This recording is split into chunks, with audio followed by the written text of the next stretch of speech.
السلام علیکم ورحمۃ اللہ وبرکاتہ۔ جی تو ویورس، کیسے ہیں آپ سب؟ امید کرتی ہوں بالکل خیریت سے ہوں گے، ٹھیک ٹھاک ہوں گے، خوش و خرم ہوں گے۔ تو ویورس، آپ سب کو ویلکم کرتی ہوں عجائب القرآن غرائب القرآن میں۔ اچھی بات پھیلانا صدقہ جاریہ ہے۔ خواہشوں سے زیادہ ضروریات کو مد نظر رکھا کرو۔ تو اس کا کیا مطلب ہے؟ اس کا مطلب یہی ہے کہ انسان ہمیشہ خواہش کرتا ہے، لیکن یاد رکھو کہ ضروریات پہلے ہیں، خواہشیں بعد میں ہیں۔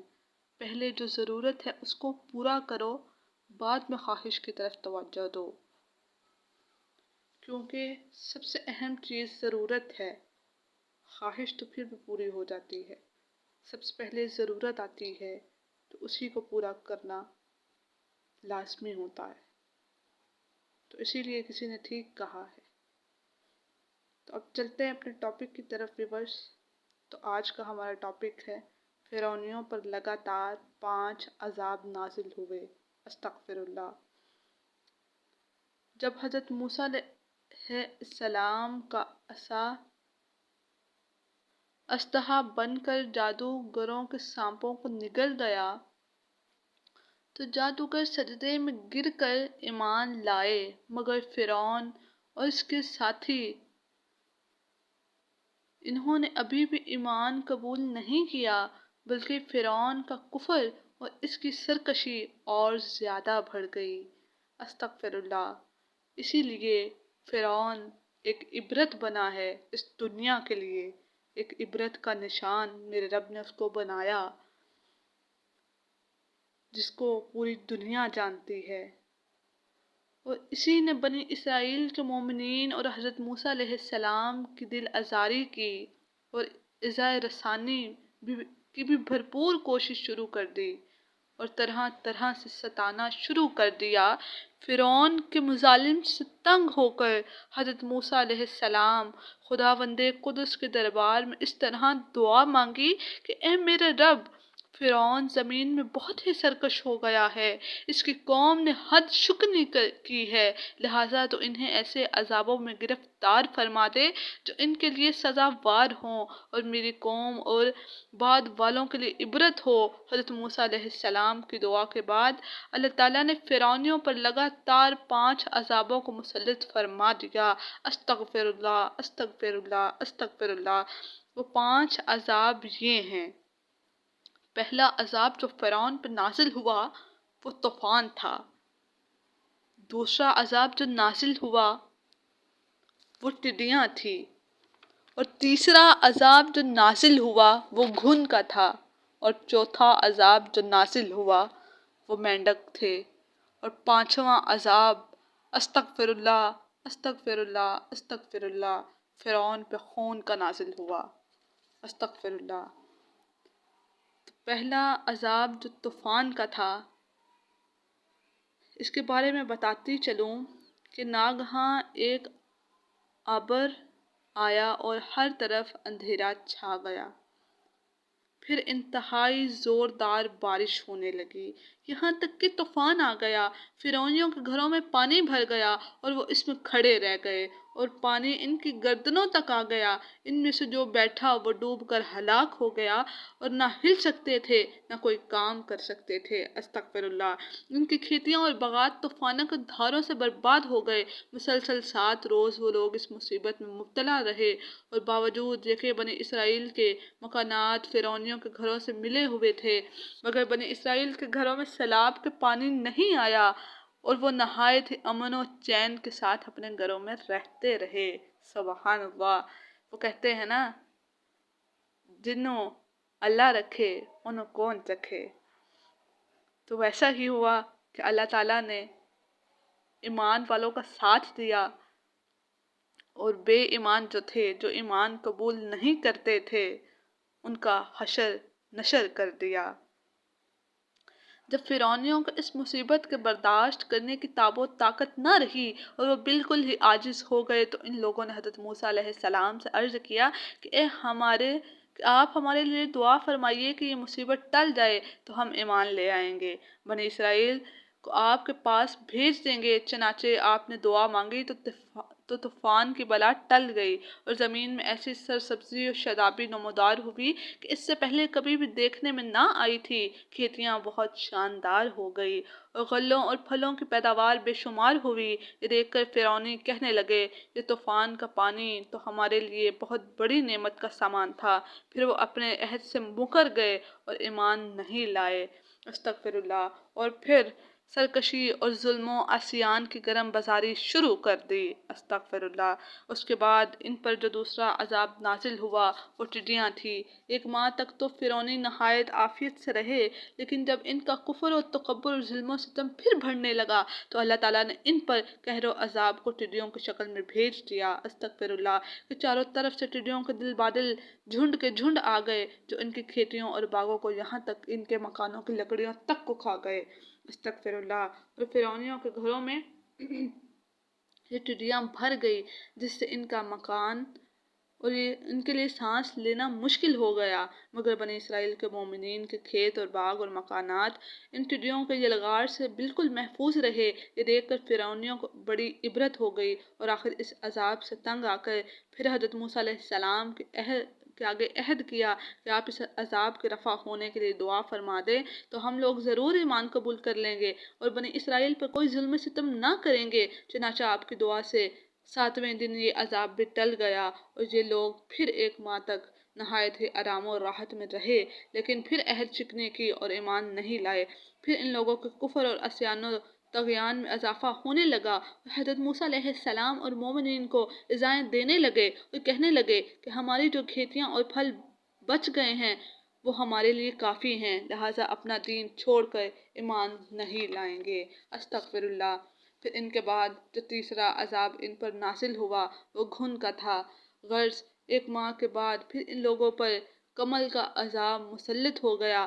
بعض مفسرین کا بیان ہے کہ گھن تھا جو ان فرعونیوں کے اناجوں اور پھلوں میں لگ کر تمام غلوں اور میووں کو کھا گئے، اور بعض مفسرین نے فرمایا یہ ایک چھوٹا سا کیڑا تھا جو کھیتوں کی تیاری فصلوں کو چٹ کر گیا اور ان کے کپڑوں میں گھس کر ان کے چمڑوں کو کاٹ کاٹ کر انہیں مرغ کے بسمل کی طرح تڑپانے لگا، یہاں تک کہ ان کے سر کے بالوں، داڑھی، مونچھوں، پلکوں کو چاٹ چاٹ کر، چہروں کو کاٹ کاٹ کر انہیں جچک روح بنا دیا۔ یہ کیڑے ان کے کھانوں، پانیوں، برتنوں میں گھس پڑے۔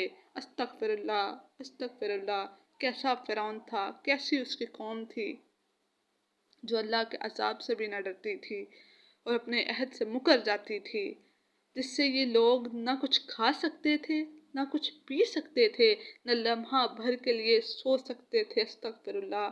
ہمارے پاس تو کیا کیا ہمارے رب کی نعمتیں ہیں، شکر ادا کرنا چاہیے کہ اس نے ہمارے حضور کے وسیلے سے ہم پر بہت سی رحمتیں نازل کی ہیں۔ شکر الحمدللہ، شکر الحمدللہ۔ پھر یہاں تک کہ ایک ایک ہفتہ میں اس قہر آسمانی و بلا ناگہانے سے بلبلا کر یہ لوگ چیخ پڑے اور پھر حضرت موسیٰ علیہ السلام کے حضور حاضر ہو کر دعا کی درخواست کرنے لگے، ایمان لانے کا عہد و وچن دینے لگے۔ چنانچہ آپ نے ان لوگوں کی بے قراری اور ان کے گڑ گڑاہٹ کو دیکھ کر پھر ان پر رحم کھا کر دعا کر دی اور یہ عذاب بھی رفع دفع ہو گیا، لیکن فرعونیوں نے پھر اپنے عہد کو توڑ ڈالا اور پھر سے زیادہ ظلم و ستم کرنے لگے۔ پھر ایک ماہ بعد ان لوگوں پر مینڈک کا عذاب نازل ہو گیا۔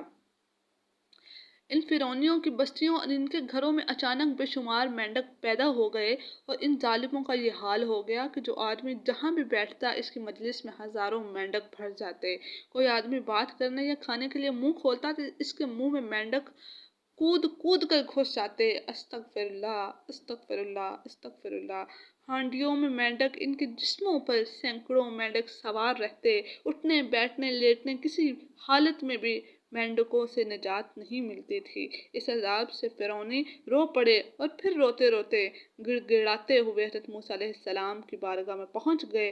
پھر عرض کی کہ حضرت موسیٰ علیہ السلام آپ ہمارے لیے دعا مانگیے، ہم بھیک مانگتے ہیں آپ سے کہ آپ اپنے رب سے ہمارے لیے دعا کریں۔ اور بڑی بڑی قسمیں کھا کر عہد و پیمان کرنے لگے کہ ہم ضرور ضرور ایمان لائیں گے، مومنوں کو کبھی ایذا نہ دیں گے۔ چنانچہ حضرت موسیٰ علیہ السلام کی دعا سے 7ویں دن یہ عذاب بھی اٹھا لیا گیا، مگر یہ مردود قوم راحت ملتے ہی پھر اپنا عہد توڑ کر اپنی ہی پہلی خبیث حرکتوں میں مشغول ہو جاتے، مومنین کو ستانے لگے، حضرت موسیٰ علیہ السلام کی توہین اور بے ادبی کرنے لگے۔ تو پھر عذاب الہی نے ان ظالموں کو اپنی گرفت میں لے لیا اور ان لوگوں پر خون کا عذاب قہر الہی بن کر اتر پڑا۔ ایک دم بالکل اچانک ان لوگوں کے تمام کنوؤں نہروں کا پانی خون ہو گیا۔ استغفر اللہ، استغفر اللہ۔ تو ان لوگوں نے فرعون سے فریاد کی تو اس سرکش نے کہا کہ حضرت موسیٰ علیہ السلام کی جادوگری اور نظر بندی ہے۔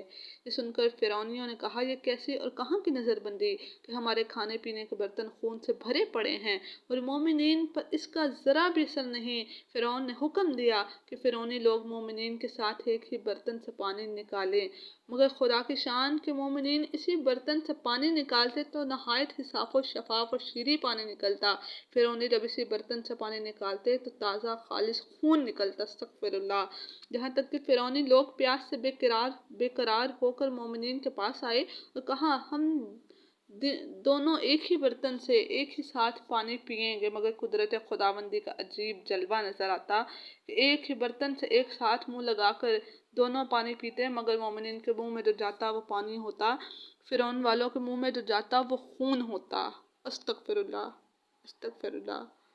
مجبور ہو کر فرعون اور فرعونی لوگ گھاس اور درختوں کی جڑیں اور چھالیاں چبا چبا کر چوستے تھے، مگر اس کی رطوبت بھی ان کے منہ میں جا کر خون بن جاتی تھی۔ الغرض فرعونیوں نے پھر گڑ گڑا کر حضرت موسیٰ علیہ السلام سے دعا کی درخواست کی تو آپ نے پیغمبرانہ رحم و کرم فرما کر پھر ان لوگوں کے لیے دعائے خیر فرما دی۔ تو 7ویں دن اس خونی عذاب کا سایہ بھی ان کے سروں سے اٹھ گیا۔ الغرض ان سرکشوں پر مسلسل 5 عذاب آتے رہے اور ہر عذاب 7ویں دن ٹلتا رہا اور ہر 2 عذابوں کے درمیان 1 ماہ کا فاصلہ ہوتا رہا، مگر فرعونی اور فرعونیوں کے دلوں پر شقاوت و بدبختی کی ایسی مہر لگ چکی تھی کہ پھر بھی وہ ایمان نہیں لائے، کفر پر اڑے رہے اور ہر مرتبہ اپنا عہد توڑتے رہے، یہاں تک کہ اللہ تعالیٰ کے قہر و عذاب کا آخری عذاب آ گیا اور فرعون اس کے متبین سب دریائے نیل میں غرق ہو کر ہلاک ہو گئے اور ہمیشہ ہمیشہ کے لیے خدا کی دنیا اور ان عہد شکنوں اور مردودوں سے پاک صاف ہو گئی۔ یہ لوگ دنیا سے اس طرح نیست و نابود کر دیے گئے کہ روئے زمین پر ان کی قبروں کا نشان بھی باقی نہیں رہ گیا۔ استغفر اللہ۔ قرآن مجید میں ان مذکورہ بالا 5 عذابوں کی تصور کشی ان الفاظ میں فرمائی گئی ہے، جس کا ترجمہ یہ ہے: تو بھیجا ہم نے طوفانوں اور ٹڈی اور گھن اور مینڈک کو خون جدا جدا نشانیاں، تو انہوں نے تکبر کیا اور وہ فرعونی مجرم قوم تھی، اور جب ان پر عذاب پڑتا تو وہ کہتے ہیں موسیٰ ہمارے لیے اپنے رب سے دعا کرو اس عہد کے سبب جو اس کا تمہارے پاس ہے، بے شک اگر تم ہم پر سے عذاب اٹھا دو گے تو ہم ضرور تم پر ایمان لے آئیں گے، بنی اسرائیل کو تمہارے ساتھ کر دیں گے۔ پھر جب ہم ان سے عذاب اٹھا لیتے ایک مدت کے لیے جس مدت تک انہیں پہنچنا ہے وہ پھر جائیں گے تو ہم ان سے بدلہ ان کا لے لیں گے، تو انہیں دریا میں ڈبو دیا اس لیے کہ وہ ہماری آیتوں کو جھٹلاتے رہے اور ان سے غفلت برتتے رہے۔ تو اس واقعے سے ہمیں درس ہدایت یہ ملتا ہے